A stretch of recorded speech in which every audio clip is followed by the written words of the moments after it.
Muy buenas a todos y bienvenidos de nuevo a Espacio Europa, aquí en Multicanal Radio. Ya estamos en el Ecuador en las elecciones europeas, estamos a sábado, mañana 9 terminan, se vota en países como España, pero desde el día 6 han estado votando países como por ejemplo Holanda, en cuyo resultado ahora quiero centrarme, pero simplemente anunciaros que vamos a pasar muy por encima todas estas noticias de esta semana, porque con los dos invitados que tengo hoy me parece que me voy a liar. Javier García Isaac y Fernando Paz, ya los conocéis seguramente. Cuando nos juntamos, ya solo entre ellos te pueden hablar durante horas, pues conmigo encima vamos para rato. Entonces vamos a pasar muy rápido, no me quiero extender más de lo necesario, pero en Holanda, ¿qué ha pasado? Bueno, pues a raíz del resultado de las elecciones generales, y que si os acordáis ganó claramente el partido de Geert Wilders, un partido que está asociado al grupo ID, pues bueno, pues la izquierda ha votado en masa para intentar voltear ese resultado de las elecciones generales. ¿Y qué ha pasado? Bueno, pues es cierto que aunque los verdes o la izquierda ha ganado esa coalición liderada por Frans Timmermans, el antiguo comisario verde de la actual comisión de Ursula von der Leyen, aunque ha ganado de nuevo, ha perdido un escaño. Ha pasado de 9 a 8. Y quien ha ganado pasmosamente es Geert Wilders, que ha pasado de 1 a 7. Quien también ha perdido además han sido los populares, digamos los liberales o como queramos llamarlo, de VVD, que es el antiguo partido de Rutte, que ha pasado de 5 a 4. Por lo tanto, aunque esté metiendo la historia de que es la izquierda quien ha ganado las elecciones, que es cierto, obviamente, números sí, por un escaño, quien ha multiplicado por 7 sus resultados es Geert Wilders. Es decir, y de ella tiene 7 diputados. Esto es importantísimo. Noticia importante también,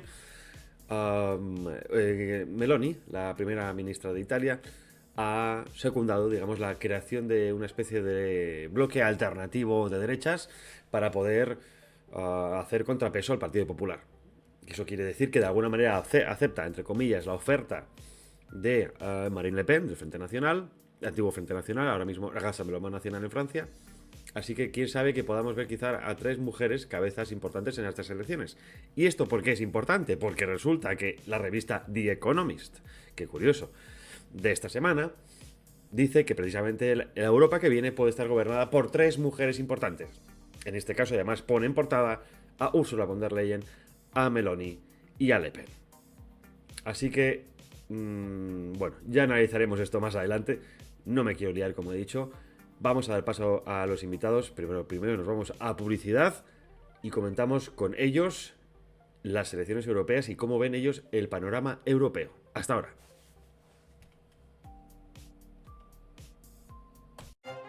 En un momento clave de la historia de España, entre la primavera del año 2003 y el fatídico 11 de marzo de 2004, todo cambió.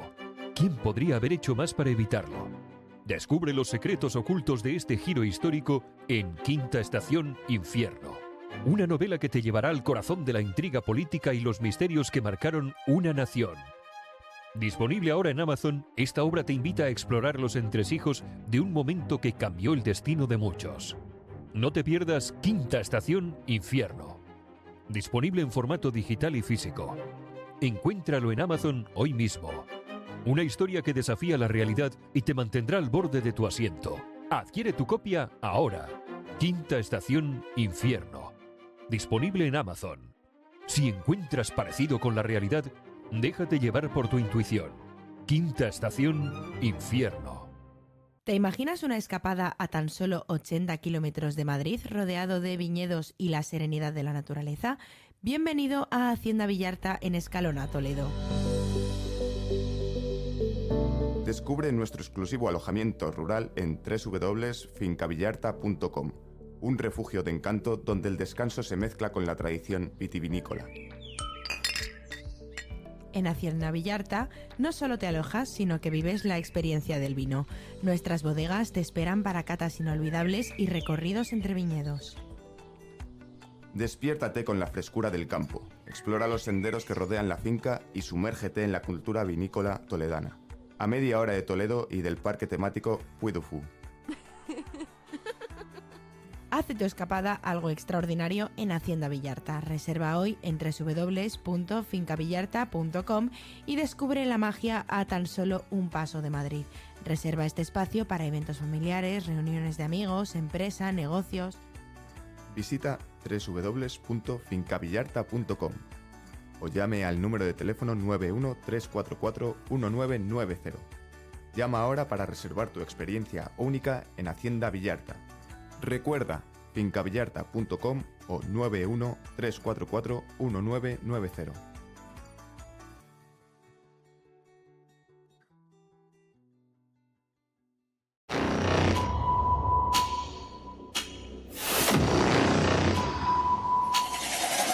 ¿Están listos para sumergirse en el fascinante mundo de la seguridad y defensa?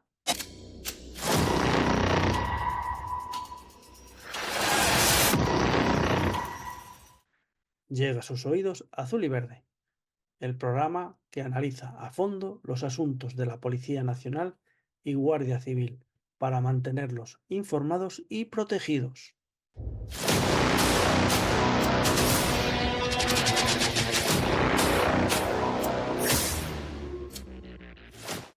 En Azul y Verde exploramos la complejidad de la seguridad en España, abordando temas candentes como la amenaza terrorista, delitos cibernéticos y el acoso, entre otros.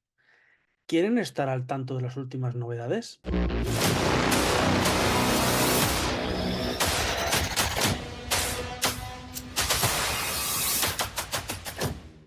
Cada semana nuestro equipo de expertos desglosa la situación interna, brindándoles análisis profundos sobre la seguridad y protección de los ciudadanos.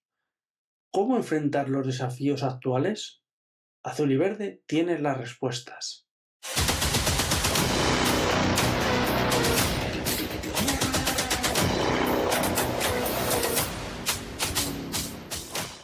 No se conformen con menos.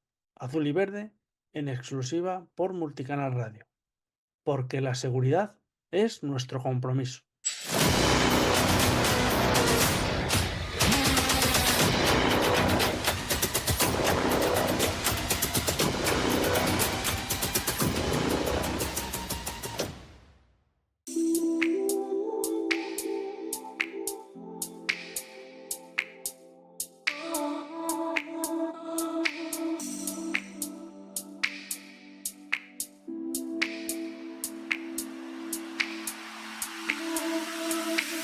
Bueno, ya estamos de vuelta con nuestros invitados de hoy, que seguramente les conozcáis de sobra. Uno es Fernando Paz, historiador, y uno de los directores de Búnker Bar, junto a otro invitado de hoy, Javier García Isaac, director de Informa Radio y presentador de En la Boca del Lobo. Un gusto volver a veros, o al menos volver a hablar con vosotros después de tanto tiempo. Muchísimas gracias por estar aquí con nosotros. Oye, igualmente, Javier, mucho sin saber de ti y es un placer volver a compartir un espacio radiofónico contigo. Igualmente, digo, sí, señor. Bueno, además es que los dos, además de pues trabajar en el tema de comunicación, periodismo, son escritores prolíficos y los dos tienen un nuevo libro. Empezamos con Fernando, que ya lo ha sacado el mes pasado, en abril, si no me equivoco, hace ya 2 meses. Cuéntanos un poco sobre tu último libro, Fernando. Bueno, Radiografía de Barbarroja es un análisis que va a salir en 2 partes. La primera ha salido en abril, la segunda sale en noviembre, sobre el enfrentamiento que tuvieron desde la invasión alemana en junio de 1941 hasta la primavera del 42. Y es una explicación de por qué. Barbarroja es un análisis, no es un relato, porque se ha contado ya muchas veces, pero es un análisis de por qué las cosas se produjeron, por qué se produjeron como lo hicieron y por qué terminaron como terminaron. Y bueno, pues... En fin, no voy a hacerme de auto-spoiler, pero es bastante novedoso, digamos. Es decir, las conclusiones son, singulares. Vamos a decir, la razón por la que Alemania invade la Unión Soviética, el por qué se desenlaza la campaña como lo hace, cómo se puede explicar que el ejército más poderoso del mundo obtuviera las victorias más grandes en la historia bélica de la humanidad y, sin embargo, fuera insuficiente para derrotar a la Unión Soviética, el gran poderío de la URSS en términos políticos, y las razones por las que además se produjo todo aquello y Hitler invade la Unión Soviética, ¿no? Pensar que hubo una época en la cual Hitler consideró una alianza muy seriamente con Stalin y bueno, y todo esto contextualizado, enfocando el hecho de que probablemente la guerra que sí quería Hitler no era la guerra contra la Unión Soviética, sino la guerra continental, la guerra contra Estados Unidos. Pero bueno, eso digamos, forma parte del contexto a la hora de explicar por qué efectivamente se produjo la invasión de la Unión Soviética. Bueno, esta es la primera parte de la obra, que era originariamente era muy amplia, era como de más de 1000 páginas, se ha quedado en unas 700 y sale una primera parte ahora que, bueno, pues que va sobre eso. Creo que es para los aficionados de la cosa, creo que puede ser interesante. Supongo que antes o después se tratará el tema o lo que es la zona de Ucrania, que es muy importante para entender en parte lo que está pasando hoy en día. Sí, porque además una de las razones de la derrota alemana es la cuestión política, ¿no? Y lógicamente la actitud alemana hacia los territorios ocupados, singularmente Ucrania, además, pues tiene bastante que ver con el desenlace final de todo este asunto, ¿no? Y eso se puede encontrar ya en las librerías, sobre todo los oyentes Sí. lo pueden comprar, sea en Amazon, en Corte Inglés, donde sea, ¿no? Está Sí, en Amazon, disponible. eso es, en Amazon por supuesto, y luego pues en las librerías al uso. Está publicado por HRM, que es una gran editora, digamos, de temas militares, aunque esto no es estrictamente militar, tiene una parte militar, pero no es estrictamente militar. Y sí, se puede encontrar pues en la Casa del Libro, en FNAC, Corte Inglés, sí. Perfecto. Tocayo, el libro que está a punto de salir o ya ha salido. No, acaba de salir, se ha presentado ya en la Feria del Libro. De hecho, hicimos una presentación la semana pasada. Ayer mismo tuvimos otro remix, otra presentación, y ya está a la venta justo en grandes superficies, en Amazon también. Eso que a mí me gusta, la librería clásica, en las librerías, si no está, se puede pedir. El de SND Editores. Y se llama Reflexiones desde la fachosfera.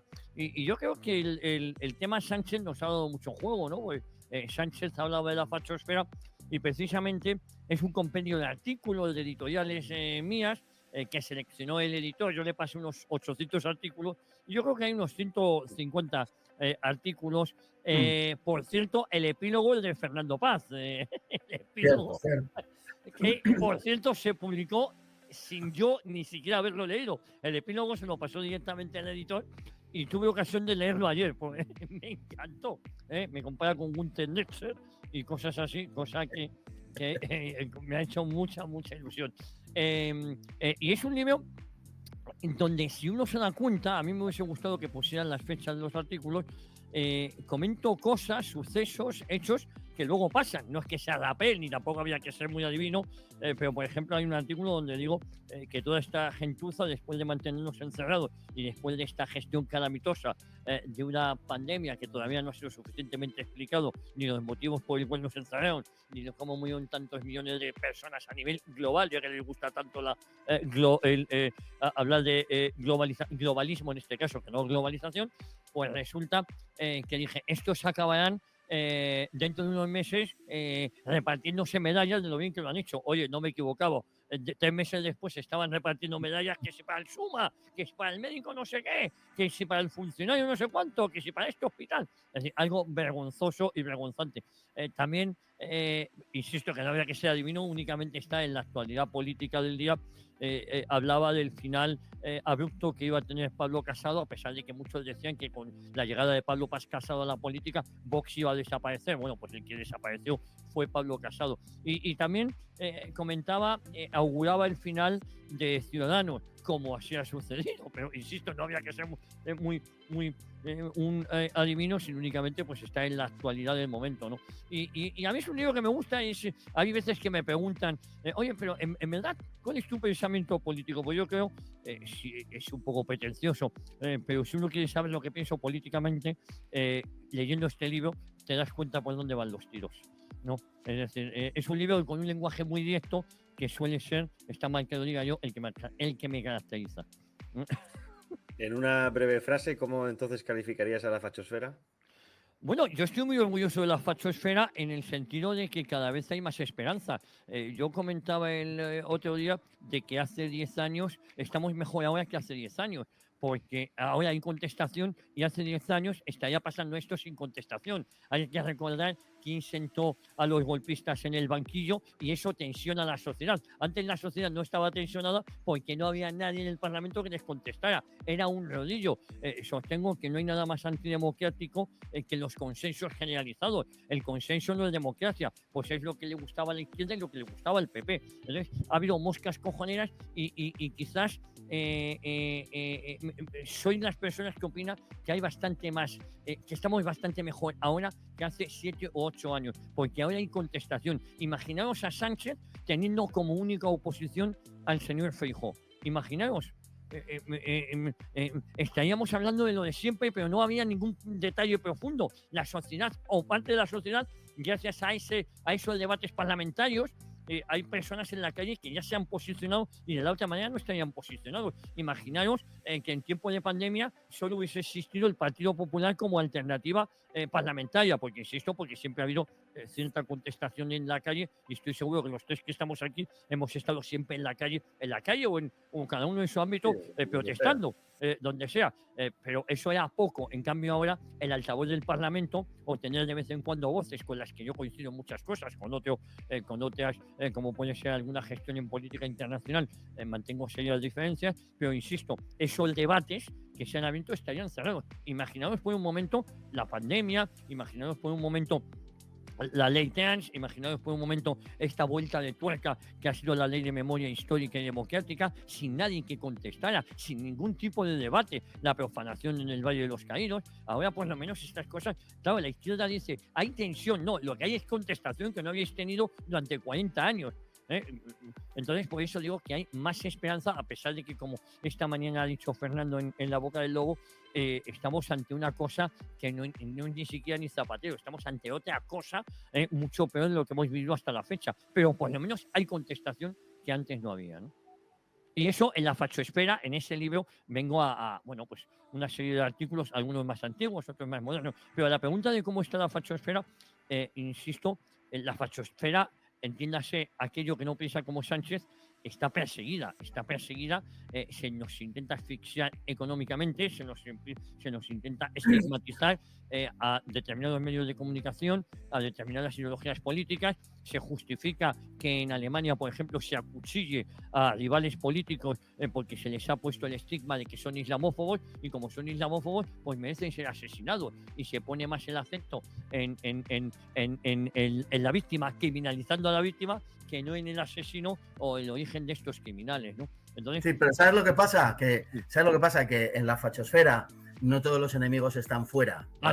Bueno, no, hay mucho enemigo dentro que utiliza también en sus publicaciones, en sus titulares, en la palabra fachosfera, y que se dedica pues a mentir, a chivarse y a hacer cosas que están muy, muy feas.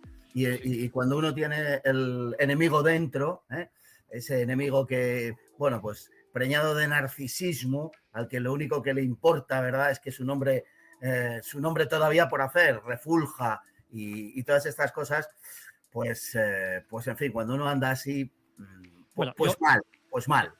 Tú sabes, Fernando, que yo cuando me refiero a la fachosfera, me refiero al comentario que hizo Pedro Sánchez de los que claro. Es decir, que yo creo que es te he entendido. Otra dimensión. Te he entendido tan perfectamente como tú me has entendido a mí de lo que he dicho yo. Pero perfectísimamente hablando, vamos. Perfectísimamente hablando. Bueno, ahora que estáis hablando de la fachosfera, vamos a intentar conectar con la fachosfera europea. Estamos a sábado, estamos justo en el medio, digamos, de las elecciones europeas. Empezaron el 6, mañana 9 terminan. Si ampliamos un poco el espectro de la fachosfera española a lo que llaman la fachosfera quizá la fachosfera europea, sí que me gustaría que hicierais un análisis rápido de cómo veis a estas fuerzas que se les tila de fascismo, extrema derecha. Hablamos de los grupos ECR, ID, quizá ahora uno nuevo liderado por AfD, ahora que han echado de ID. ¿Cómo veis a la derecha europea? ¿Realmente hay una opción, tanto que se dice, de que puedan tocar poder en la nueva comisión? ¿O, digamos, se les está acotando muy bien hasta dónde pueden llegar? Libertad de quien quiera responder, que responda. A ver, Fernando, si quieres. Bueno, pues vamos a ver. Hay en este momento, en las Parlamento que termina ahora mismo, que ya ha terminado, hay 128 diputados adscritos a la suma de los dos números, 64 y 64, ¿no? De los dos conservadores y reformistas y y de ID, ¿no? ¿Qué viene a ser eso en un parlamento de 705 escaños? Pues aproximadamente un 10 y, no sé, lo digo, estoy calculando así sobre la marcha, como puede ser un 17%, un poquito más del 15%, ¿no? Por ciento de lo que hay en Europa, del número de asientos. Vaya, es un número abiertamente insuficiente, pero las perspectivas que hay en estas elecciones para que puedan obtenerse o para que pueda obtenerse un número mayor de apoyos son grandes. El problema, como decía antes, al respecto de las situaciones que se generan desde dentro, de la enemistad que hay dentro, el problema está precisamente, primero, en las diferencias entre estos dos grupos, que son menores, porque hay dos temas fundamentales, que es la reivindicación de la herencia genéricamente cristiana, podemos decir por un lado, y por otro lado, la posición ante las políticas migratorias, quizá es eso lo que los vincula, lo que los une por encima de cualquier otra consideración, pero claro, estamos viendo que en muchas otras cuestiones no existe una verdadera identidad de posicionamientos, y acabamos de ver lo que le han hecho a Alternativa por Alemania, ¿no? Uno de los problemas de estos grupos, a mi entender, es que junto a esos dos posicionamientos le unen una subordinación a las políticas atlantistas de una manera muy clara, un posicionamiento por consiguiente al respecto del conflicto en Ucrania, una subordinación muy clara también a los intereses de Israel, y eso les posiciona de un determinado modo, mientras que hay una fuerza y estoy hablando, por supuesto, me estoy refiriendo a Meloni, me estoy refiriendo a Vox, y luego dentro de eso, los posicionamientos en materia de política exterior, por ejemplo, curiosamente, en el caso de Orbán, que estaría menos, sería una fuerza, digamos, menos radicalizada en ese sentido, y sin embargo es más próxima, yo no diría que a Rusia, pero es más neutral, por decirlo de alguna manera, defendiendo sus propios intereses y su propia soberanía, y ya hemos visto cuál ha sido la resultante del posicionamiento sobre todo de ID, por no hablar de los demás, al respecto de Alternativa por Alemania, ¿no? Y singularmente Marine Le Pen, quién te ha visto y quién te ve, ¿no? Porque, en fin, partimos de las posiciones de su padre, para quienes las cámaras de gas eran una anécdota en la Segunda Guerra Mundial, y hemos llegado a que decir que no todos los miembros de las SS eran asesinos, pues amerita que a uno lo expulsen de un grupo parlamentario, ¿no? Lo cual es un disparate absoluto y una locura. Entonces, AfD va a ir por su cuenta, va a ir al margen, votará en muchas cosas lo mismo, pero no puede salir a la foto. Y esto de que no pueda salir a la foto es lo que me llama particularmente la atención y lo que quiero subrayar, no por ninguna maldad especial, sino porque creo que es algo que va a caracterizar de forma creciente a estos grupos, que ojalá aumenten su presencia en el Parlamento, pero creo que les va a caracterizar, porque revela una sumisión y revela un complejo. Un complejo que muy probablemente internamente no sientan, por lo menos en el caso de quien ha pilotado todo un poco esto, que ha sido Marine Le Pen, pero que es cierto y que políticamente actúa, y al final lo que importa es que políticamente está actuando, ¿no? Entonces, bueno, por un lado, pues esa expectativa de que crezca la oposición a la Agenda 2030, de que crezca la oposición al globalismo.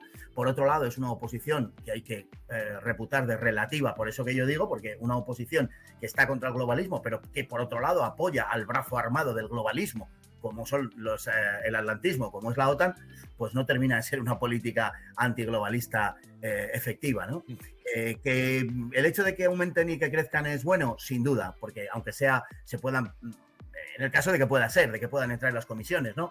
Que está por ver, que habrá que ver en función de la representación que puedan tener, ¿no?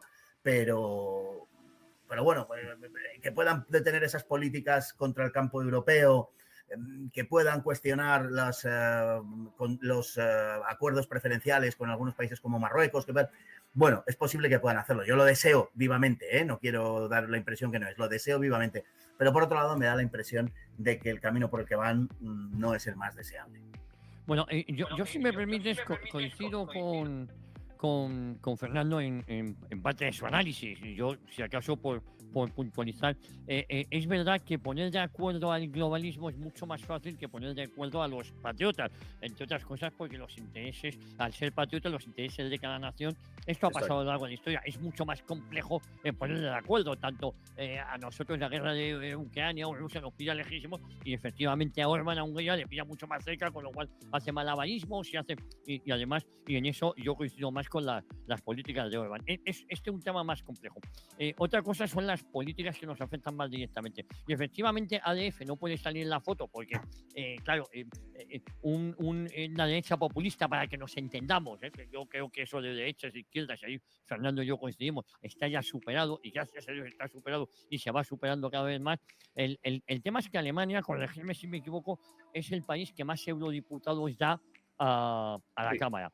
Con lo cual, claro, tiene el tope, si me permites, tiene el tope porque sí. Una de las condiciones del Parlamento Europeo es que no puede haber más de 96 diputados ni menos de 6. ¿No? Vale. O sea, está acotado por arriba y por abajo, pero cada país tiene aproximadamente un número de representantes equivalente al de su población. Al de su población. Es una cierta cesión a los países más pequeños porque realmente los más grandes están infrarrepresentados, poco, pero algo infrarrepresentados, y los más pequeños están sobrerepresentados. Alemania tiene el tope, tiene 96. Y luego me parece que va Francia 88, Italia 76. Francia 81, Francia 76, me parece España 61 y Polonia 53, creo recordar. Polonia, cuidado, porque Polonia es el quinto país de la Unión por población y tiene mucha fuerza. O sea, es casi como España. O sea, quiero decir al respecto, Alemania es el primer país. Y AfD, si obtiene la representación que se prevé, que puede estar en torno a un 20% en estas elecciones, pues podría tener un número de diputados cerca de 20. Claro, por eso, Fernando, te digo que por mucho que digan que es, vamos a ver, el mensaje es o es con ADF o no será. Es decir, sí que los cambios son fundamentales en los diputados de la ADF, con lo cual tendrá que llegar a acuerdos con ellos o no va a ser. Y luego hay países como Italia, que yo creo que la victoria de Meloni es incuestionable, aunque hay políticas que yo no las entiendo, pero si esa unión de patriotas, entre comillas, sirve para acabar con determinadas políticas que nos afectan a España, oye, bienvenidas sean. Otras cosas que cada uno en su país se las tendrá que apañar con lo que dicen o con lo que acaban haciendo. Por eso digo que es más complicada esa unión de patriotas que lo puede ser el globalismo. Partido Popular y el PSOE se van a poner de acuerdo siempre. Escuchaba el otro día a una de las representantes, una de las candidatas del Partido Popular, que además fue consejera de Agricultura de la Junta de Andalucía, y las barbaridades que decía. Además es una buena persona, yo la he entrevistado en varias ocasiones y tal, es una persona muy amable, pero las barbaridades y las tonterías que decía es que no había por dónde cogerlas. Claro que sí al Pacto Verde, claro que sí a una agricultura ecológica, a una ganadería ecológica. Oye, vayas usted a hacer puñetas, coño. Es decir, y es el mismo mensaje que dice Teresa Rivera, pero exactamente calcado. ¿Es complicado todo esto? Sí. Efectivamente, las tonterías de Marine Le Pen, pero ojo, esas tonterías, si las políticas al final comunes que afectan al campo francés y al español separa lo que estamos sufriendo ahora con la invasión de productos marroquíes, pues oye, da la sensación de que en Francia están muy nerviosos por el tema Macron, por el tema Le Pen, porque Macron está muy, muy nervioso de que pueda ganar las elecciones. Claro, y las va a ganar probablemente, pero el problema está en que cuando yo veo... El nacional, entiendo que va a ganar. Sí, claro, está con casi 36% de elecciones. Hay una cosa que has dicho si me permites una cosa, Javier. No, que quería puntualizar una cosa, porque efectivamente es perfectamente entendible que cada uno de los países de la Unión y que los patriotas de cada uno de los países de la Unión defiendan los intereses de su país, efectivamente. Y en un momento dado esos intereses, claro que pueden colisionar unos con otros. No cabe la menor de las dudas. Aquí la cuestión no es esa. Aquí la cuestión es que cuando AfD defiende la postura que defiende o cuando Hungría está posicionado como está posicionado, sí están defendiendo los intereses de sus países. Cuando Giorgia Meloni, y no voy a poner otro ejemplo, lo voy a dejar ahí, toma la postura que toma al respecto de cuestiones internacionales, no está defendiendo los intereses de su país. Es que yo, mientras que considero que Alemania y Hungría sí tienen los intereses que están defendiendo, Hungría como política nacional, porque gobierna Orbán, y Alemania en la alternativa que plantea AfD, sí están defendiendo los intereses de cada cual. Los que defienden otros intereses, la crítica que les hago no es que defiendan los intereses que no son los de España, porque en ese caso estarían actuando correctamente siempre y cuando defendieran los suyos. No, es que lo que les achaco es que no están defendiendo sus intereses. Y yo no me puedo creer que el interés de Meloni o el interés de Le Pen sea defender a Ucrania, por ejemplo, o sean posturas proatlantistas. Esa es la cuestión. Ahora, voy a hacer abogado del diablo. Hágalo. Sabiendo cómo está todo el panorama, sabiendo cómo está la tarta repartida, sabiendo que es muy difícil entrar si no al menos te acomodas a ciertos postulados. Von der Leyen, en el debate que hizo de candidatos, cuando se le preguntó a las posibilidades de pactar con la derecha, dijo: yo puedo pactar con todo el mundo siempre y cuando sean proeuropeos y proucranianos en este caso, es decir, antirrusos en la guerra que estamos viendo. Marcan dos límites, es decir, proeuropeo quiere decir nada de salirse de Europa, ni nada que salga un poco de la corriente europea, digamos, a grandes rasgos, y segundo, otanista total. Ahora bien, digo, oye, dentro de las fuerzas hablamos de política, por lo tanto hablamos de posibilidades, ¿no? Hablamos de política de mínimos en este caso. Habéis nombrado antes a Le Pen, lleva muchos años siendo segunda o, digamos, subcampeona de las elecciones, y ahora ve que puede llegar a tocar cierto poder. La política es poder, y si tú puedes tener un mínimo de la tarta, entiendo que vas a ir a por ello. Y si en este caso sacrificar ciertos postulados, como hoy sea, pues cierta apertura hacia un otanismo, entre comillas, etcétera, etcétera, me permite a mí gobernar en el país, entiendo que eso, habrá mucha gente que diga, oiga, mejor un pájaro en mano que ciento volando. Ya, Javier, pero si es que al final, vamos a ver, si es comprensible que en esa, digamos, en esa acción política, en esa relación política, unos y otros pues cedan. Aquí lo que se ve es que solo ceden unos. Y entonces cada vez esas fuerzas patrióticas de oposición cada vez se parecen más a aquello que combaten. Entonces, claro, si yo represento una fuerza patriótica que lo que quiere es recuperar la soberanía, en fin, recuperar el sentido de lo que ha sido mi patria a lo largo de los siglos, mi tradición, la forma en la que somos, tal y cual, y me encuentro con que estoy a favor de la OTAN, con que el aborto es un derecho, con que el matrimonio homosexual no sé qué, contra qué tal, digo, entonces, ¿para qué estoy en esto? Al final, ¿para qué? ¿Para defender los intereses de los agricultores? Está muy bien, que no te digo que no haya que hacerlo, soy el primero que ha puesto el grito en el cielo por eso y en fin, y no sé si el primero, pero uno de los que más movió todas estas cuestiones ya desde hace años y con las cuestiones relativas al campo, a la agricultura y tal. No es que yo cuestione eso ni muchísimo menos, pero oye, las cuestiones de principio, las cuestiones innegociables, las cuestiones que realmente forman la columna vertebral, aún más, el ADN, los cromosomas de lo que soy, no puedo renunciar a eso. Y entonces, si yo tengo verdaderamente una propuesta de recuperar mi soberanía, esa soberanía la tengo que recuperar por varias vías. Una es la política, la otra es la económica. Las dos son muy importantes, pero no puedo renunciar a una en favor de la otra ni a la otra en favor de la una. Para mí un proyecto soberanista, naturalmente, es un proyecto que no hay que engañar a la gente. Hay que pedirle al pueblo, hay que pedirle a la población un gran esfuerzo. Es decir, señores, tenemos que salir de la OTAN, por las razones que hay. En el caso de España, no las voy a explicar ahora, en el caso de Francia, tiene una larga tradición, etcétera, pero esto nos va a costar mucho. Tenemos que poner un 3% del presupuesto para poder tener un ejército tal, tenemos que desarrollar la energía nuclear, tenemos que hacer una serie de cosas, ¿no? Es decir, que ahí va un pack ideológico completo y yo lo que estoy viendo es que tú puedes hacer cesiones tácticas, es verdad, las puedes hacer porque eso es la política y lo has explicado perfectamente. Es poder, es tener acceso a los presupuestos. Esto es así. Y el que no lo entienda, pues bueno, así nos ha ido siempre porque no lo hemos entendido. Pero hay siempre, eso que se llama líneas rojas, hay siempre límites que no se deberían pasar. Y entonces llega un momento en que por pura practicidad, en que por pura funcionalidad, pragmatismo, parece que todo vale. Y entonces, claro, me convierto en un atlantista entusiástico, me convierto en un proabortista que considera que el aborto tiene comentado anteriormente, ¿no? Bueno, pues sinceramente yo eso no lo puedo suscribir. Al final te has convertido, te has acostado con tu enemigo y te has convertido en el enemigo. Entonces, me da la impresión de que hay muchas de esas fuerzas, no todas, pero muchas de esas fuerzas que están en ese camino, que es que se están convirtiendo en eso. Bueno, yo quiero pensar que hay esperanza y hoy sábado, que estamos en jornada de reflexión, primero que lo consigamos. No, Fernando, además mañana lo contaremos. Primero que lo consigamos. Y luego habrá que ponerse de acuerdo. Pero efectivamente hay muchas cosas y muchísimos intereses. El tema de la OTAN es un tema crucial. El tema de fronteras seguras es un tema crucial.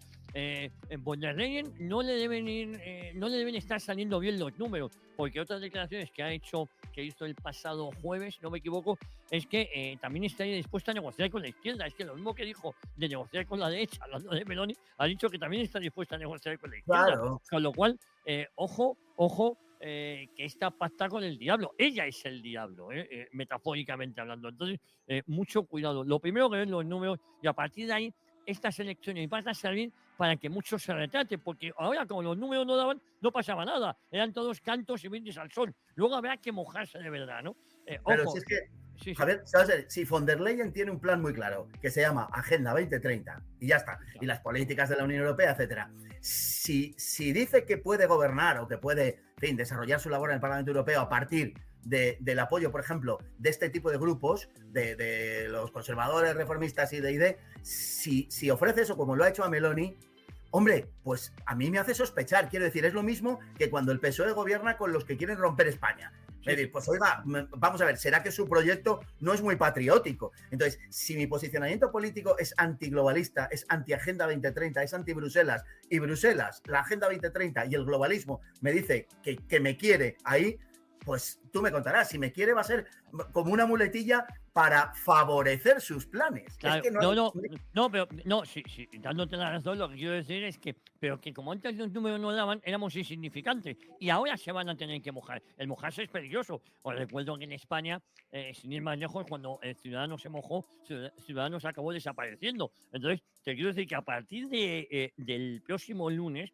vamos a ver cómo está ese Parlamento y vamos a ver si los números dan quién es el que va a apoyar a von der Leyen, que será una grandísima decepción. ¿Qué es lo que va a pasar? ¿Quiénes han sido la gran estafa? ¿Quiénes nos han estado engañando? Todo eso lo vamos a saber. Totalmente de acuerdo, Javier. Y es más, hay que ser más fuertes, hay que recibir un mayor número de votos, hay que ser políticamente más poderoso, precisamente para poder hacer política y para poder sentarte a negociar y torcerle la mano a los que nos quieren imponer todo eso.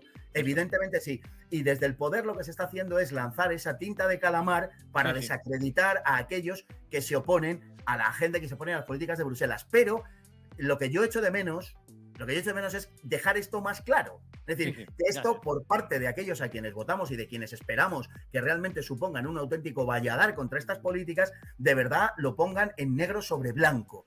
Porque es que ni España ni Europa está ya para bromas. Claro, yo aquí veo un problema y es, conociendo como conocemos la fachosfera muy amplia, hay mucha gente que es un reparte carnés. Entonces, parece ser que o vas siempre a la política de máximos o eres un traidor y no se puede volver a votar en ti, no se puede creer en ti. Volvemos a lo mismo. Una cosa es la política, digamos, doméstica, lo que pueda hacer Vox o cualquier otro partido de la derecha en España a corto plazo, y otra cosa es cuando juegas a nivel europeo. Estamos hablando de, como bien estáis diciendo, muchísimos intereses nacionales en juego, intereses que no solo son europeos, estamos hablando también del hermano mayor de Zumosol, y que, oye, tienes que jugar, digamos, en un campo bastante acotado. Quizá si ahora mismo estamos ante un posible crecimiento de la derecha europea a cambio de, digamos en este caso, relegar o renegar de cierta autonomía en la defensa o lo que fuera respecto a la OTAN, quizás se pueda comprar hasta cierto punto. Quiero decir, si la batalla cultural es una de las grandes batallas dentro de toda la batalla general, oye, si imagínate que puedes cambiar, por ejemplo, ciertas leyes pro familia, inmigración, ¿hasta qué punto sacrificamos una cosa por la otra? Es que esto es un tema importante, yo creo. Javier, vamos a ver, Javier, es que ¿hasta qué punto sacrificamos? Yo creo que de la misma manera que hablamos que no sabemos hacer política, y es verdad, y es una de las cosas que nos ha pasado durante décadas, y por eso nos va como nos va, y por eso le va a Europa como le va, y por eso le va a España como le va, de la misma manera hay que, digamos, aprender de lo que otros han hecho a lo largo del tiempo. Entonces yo creo que efectivamente estoy absolutamente de acuerdo contigo y con lo que ha dicho Javier antes, ¿no? También. Completamente de acuerdo, sí, es quizá una cuestión de matiz. Mira, lo que ha venido haciendo la izquierda durante todos estos, en fin, lustros, decenios, décadas, todo, no sé, lo que queramos, desde hace 100 años para acá, podemos decir, lo que ha venido haciendo la izquierda es que las cuestiones más, digamos, más puramente ideológicas, el hardcore ideológico, no lo exhiben. Lo llevan en el punto 45 del programa político o directamente ni se habla de eso. Y entonces de lo que hablan es de cuestiones concretas, de cuestiones políticas y no tanto de cuestiones ideológicas, sino de cuestiones políticas. Eso es lo que hay que aprender. Y en eso yo creo que estamos, pues no sé si decirlo y que nadie se me ofenda, pero la gente más razonable, la gente que entendemos que la política es exactamente eso, política, y que hay que hacer política, y que hay que negociar, y que son presupuestos y que es poder. Bien, pero una cosa es eso y otra cosa es decir, es no llevarlo en el punto 45. Otra cosa es renegar de los máximos. No, yo tengo un programa de máximos y sé a dónde quiero llegar, y lo que puedo hacer son concesiones de tipo táctico, de tipo temporal. Porque ¿sabes lo que pasa? Que las estrategias se acaban convirtiendo en parte integral de las naturalezas. Claro. O sea, todos conocemos fuerzas políticas en la historia de España relativamente reciente, fuerzas políticas que por salvarse del derrumbe del régimen anterior simularon ser cosas diferentes a lo que eran y al final se acabaron convirtiendo en cosas diferentes de lo que eran. O sea que las estrategias tienen que estar atadas a los principios, ancladas a los principios más firmes. Y si efectivamente eso es así, yo creo que todo el mundo entiende la necesidad de negociar, la necesidad de pactar, la necesidad de llegar a acuerdos, de mínimos, de llegar, por supuesto, y si se puede mejorar en cuestiones concretas, claro que sí. Pero el problema viene en que hayamos renunciado a esos máximos. No queramos imponerlos, pero tampoco renunciemos. Efectivamente, todo esto tiene que haber un ten con ten, pero también es verdad lo que decía Javier, que aquí ha habido mucho repartidor de carnet de patriota, ¿no? Entonces, yo sé que, y por cierto, estos repartidores de carnet de patriota han hecho mucho daño, porque no nos olvidemos, yo aquí hago también de abogado del diablo, que a un determinado sector le ha gustado mucho la marginalidad. Y basta que seas un cargo electo para que ya formes parte del sistema, ya nada vale y todo tiene que salir por los aires y hay que cargarse la democracia, hay que cargarse no sé qué, hay que cargarse todo. Entonces, vamos a ser realistas también. Es decir, el desmontar 50 años de destrucción del Estado español, de desmontaje a la vez del Estado español, lleva su tiempo, lleva su tiempo. Yo estoy en contra del modelo autonómico, naturalmente. Estoy en contra de esta Unión Europea, estoy en contra de la OTAN, lo digo continuamente, pero te quiero decir que aquel que diga, bueno, vamos a renegociar, no, ya no vale. Es que entonces, pero efectivamente hay que dar pasos claros y concretos, sobre todo cuando se tenga poder, sobre todo en aquellos sitios que has empezado a gobernar y que tienes que empezar dando la cara y mojarte. Pero ojo con los repartidores de carnet de demócrata o de carnet de patriotas, que ambos han hecho mucho daño, ¿no? Yo me olvidaría de eso, Javier, absolutamente. O sea, estoy completamente de acuerdo contigo.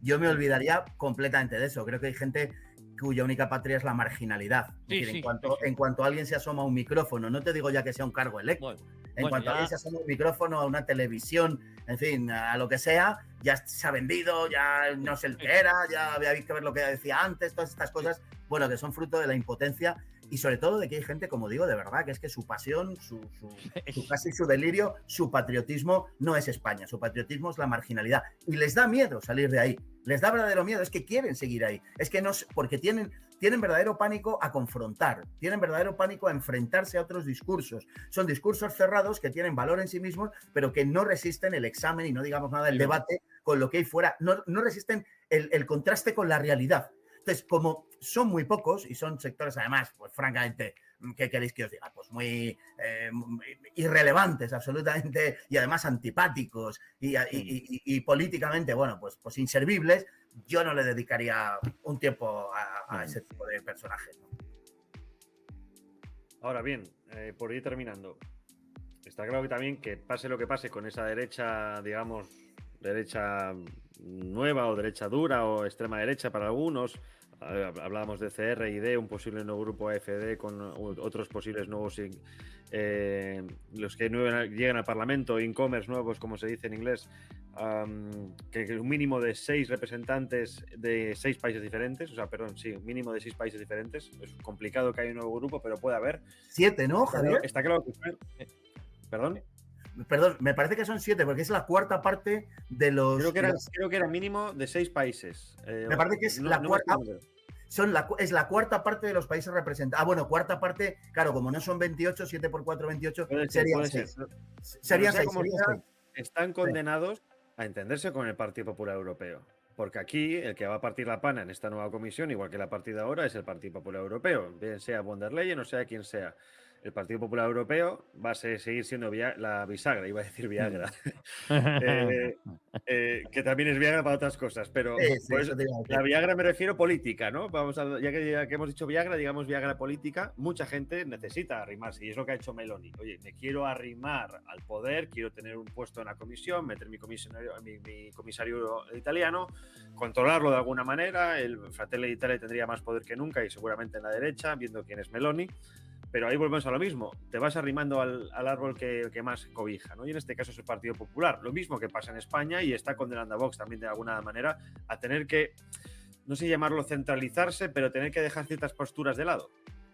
Bueno, fíjate, yo ahí no coincido tanto, porque yo creo que muchas veces es verdad que Vox está en 4 gobiernos. Bueno, en cuatro está como con 4 vicepresidentes, ¿no? También está en Extremadura, si no me equivoco, está en Extremadura, lo que pasa es que no tiene la vicepresidencia. Y creo que en las competencias que le toca, más o menos lo está haciendo bien. Lo que pasa es que hay otras competencias, porque esto está muy pactado en los gobiernos, que no les toca, que es que ahí no pueden decidir. Es decir, no pueden hablar de una cosa que no es competencia suya. Pero yo, por ejemplo, en Aragón, Alejandro Nolasco está dando una batalla cultural importante y está siendo muy, muy incómodo al propio Partido Popular. Mi amigo José Ángel Antelo en Murcia no hace más, con perdón, que tocar las pelotas al Partido Popular, a pesar de que él es vicepresidente de un gobierno con el Partido Popular. Es decir, que yo, lejos de que aquellos que decían, bueno, están pactando con el Partido Popular, bueno, están pactando determinadas cuestiones y determinadas competencias que tienen aquello en función de la representación que han obtenido. A mí no me parece mal. Además, yo creo que es que Vox se tiene que hacer mayor, tiene que entrar en gobierno y tiene que plantarse. Otra cosa es que ceda en cuestiones que son de su propia competencia. En aquellas cuestiones que no son de su competencia, hemos visto como los 4 consejeros en cada comunidad se llaman de una manera, de mundo rural, ganadería, pesca,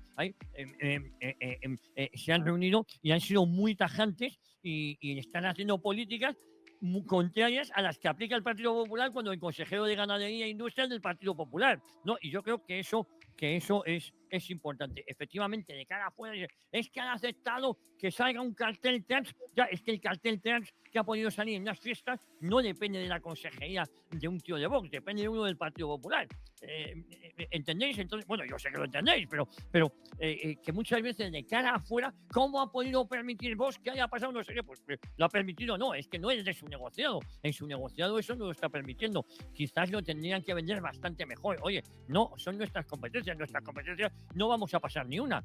Pero yo creo que hace bien metiéndose en los gobiernos. Mira, decía mi buen amigo Juan José Aicorbe, diputado de Vox, con el que he militado en varias organizaciones, desde Fuerza Nueva hasta Juntas Españolas, pasando por el padre, la importancia que tiene poner una coma en el BOE, la importancia que tiene. Con lo cual, yo no lo veo mal. Si llevo toda la vida quejándome de que las cosas cambien, desde el momento que empezamos a poner comas en determinados gobiernos autonómicos, que se vea, porque se tiene que notar la mano de Vox, y no hay que venderlo bien, que eso es muy complicado, sobre todo tal y como están los medios. Pues a mí me parece francamente bien, ¿no? Yo lo suscribo completamente. Estoy completamente de acuerdo. Es decir, hay que entrar a hacer política, que repito por enésima vez hoy, que es lo que nunca hemos hecho. Hay que entrar a hacer política y hay que exigir a los representantes, efectivamente, que desempeñen su labor como es exigible. Javier ha citado unos casos, creo que muy señeros, de personajes, de personas, de miembros de Vox que lo están haciendo muy bien y que son encomiables por el desempeño de su función. Hay otros que no, pues porque está el factor humano. Y los hay mejores y peores como en todas partes.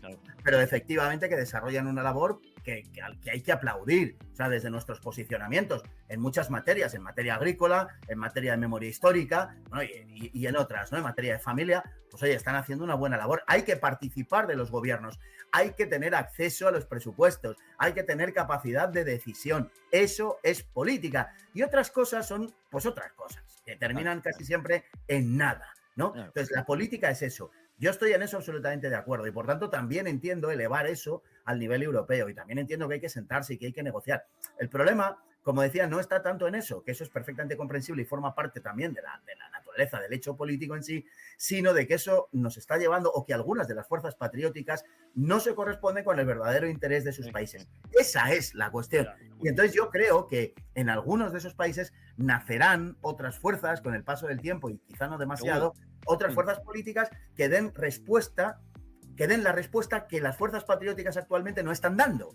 Para entenderlo, es decir, estas fuerzas políticas han tenido una virtud innegable, que es la de poner encima de la mesa una serie de temas que estaban en la calle, que estaban en la sociedad, pero que no tenían una traslación a la política, sencillamente. Es decir, que no había nadie que las defendiera en los espacios políticos públicos, en los parlamentos, etcétera. Bueno, eso sí lo han logrado. Ahora bien, si ellos no dan respuesta a estas cuestiones que han puesto sobre la mesa, alguien vendrá a dar esa respuesta. Entonces, es lo que quiero decir, ¿no? Y en Europa estamos en lo mismo. Entonces, hay posiciones muy diferentes y la distancia que hay entre Meloni y AfD es enorme. Es enorme. Pero no obedece solo, que esa es la cuestión, a que unos son italianos y otros son alemanes.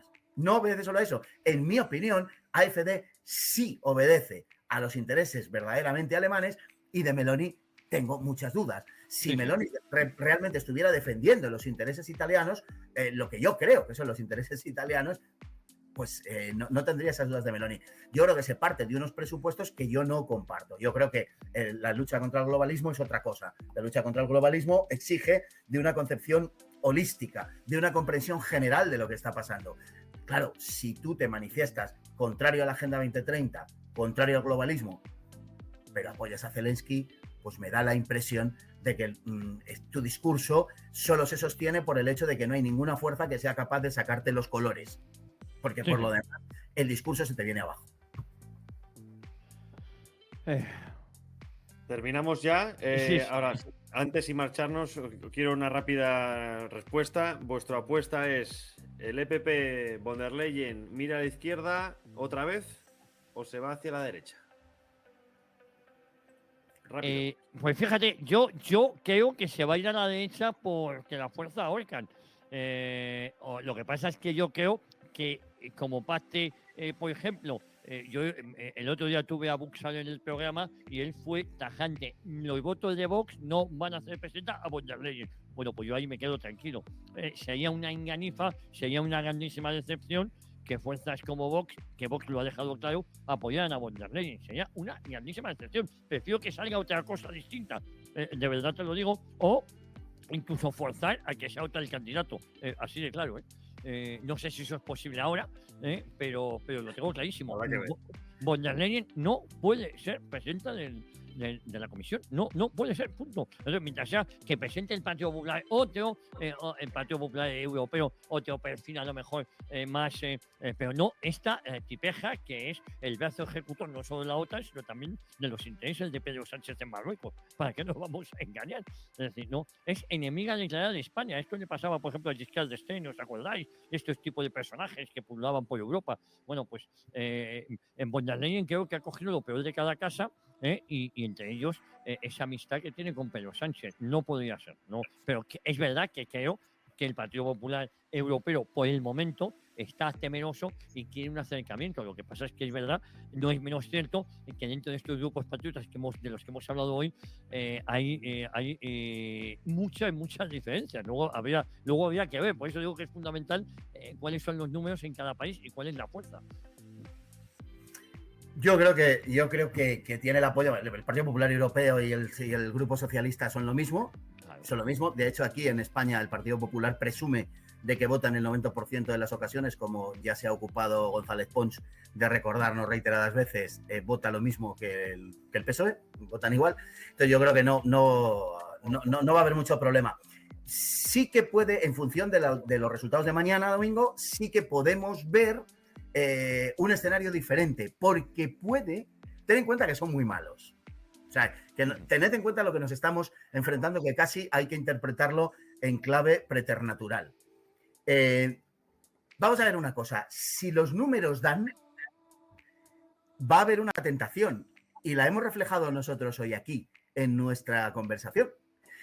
y es que el Partido Popular Europeo puede lanzar sus redes a la derecha con el objeto de partir, de dividir a esos dos grupos, fundamentalmente al primero, fundamentalmente a conservadores y reformistas.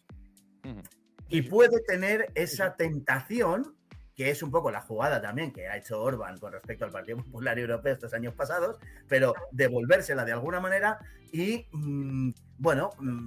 mostrarse y exhibir y tentar a algunas de esas fuerzas. Yo creo que von der Leyen ya lo ha hecho con Meloni, de tal forma que se produzca una división de facto o propiciar una división de facto en esos grupos, sobre todo, como digo, en uno de ellos. Esa tentación la va a tener el Partido Popular, y si saben jugar con ella, la van a trasladar a ese grupo, y cuidado con eso. Interesante, sobre todo porque, bueno, el vicepresidente del Partido Popular Europeo ha dejado bien claro, igual que los alemanes de la CDU, que nanay del Paraguay de pactar con la derecha, que quieren volver a repetir con la izquierda, los verdes y los liberales. Claro.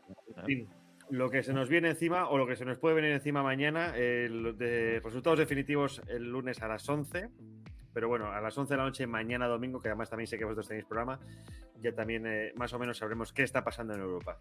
Oye, muchísimas gracias por estar conmigo hoy aquí, por hacer esta previa a las elecciones, ha sido un placer. Igualmente. Nos vemos pronto y veremos qué pasa, lo comentaremos más adelante. Gracias. Un abrazo fuerte. Un fuerte abrazo. A ver si nos vemos por aquí, don Javier. Os veo. Cuando vuelva, os aviso. Aquí está muy bien, con la mitad de temperatura que en Madrid. Así que si queréis refugiaros como Puigdemont, sois bienvenidos. No, es que a mí me gusta que haga el doble de temperatura que en Bruselas. Yo estoy horrorizado. Hoy he pasado un día de calor que me da algo. Os mando pues un abrazo. Aquí estamos a 17 grados, la mitad que en Madrid. Qué horror. Un abrazo. Bueno.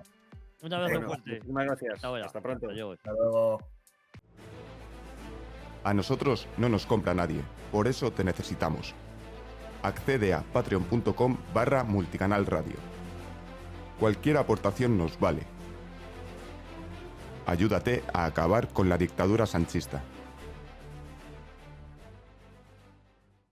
La verdad objetiva es la verdad objetiva, pague quien pague. Así que no te digan eso de si quieres periodismo independiente, apoya el periodismo independiente, porque claro, queremos seguir siendo independientes. No, mira, aquí vamos a seguir siendo independientes, nos apoyes o no nos apoyes, aunque preferimos que lo hagas. No te pierdas La Estoa, de lunes a viernes de 18 a 21 horas, donde tenemos política, economía, actualidad, invitados excepcionales, que gracias a la censura, pues los tenemos nosotros. Algo bueno tenía que tener esto. De lunes a viernes, de 18 a 21. A partir del 1 de abril, Castellón Confidencial amplía su horario cada día en Multicanal Radio. Una realidad política, social y económica que nos ocultan, que no aparece en los grandes medios de radio ni en televisión. Esa información confidencial es la clave para entender nuestro futuro y saber interpretar la actualidad. Desde el 1 de abril, cada día de 10 a 12 de la mañana, la descubrimos en Castellón Confidencial. Ahora con 2 horas de programa solo en Multicanal Radio. Súmate a la resistencia con Albert Castillón. Pues ahí tenéis la charla, ahí tenéis los pronósticos, las apuestas de Fernando y de Javier. Y con esto se acaba todo. Mañana, elecciones en España. A votar todos, que en Europa pueda haber un cambio de rumbo. Nos vemos la semana que viene.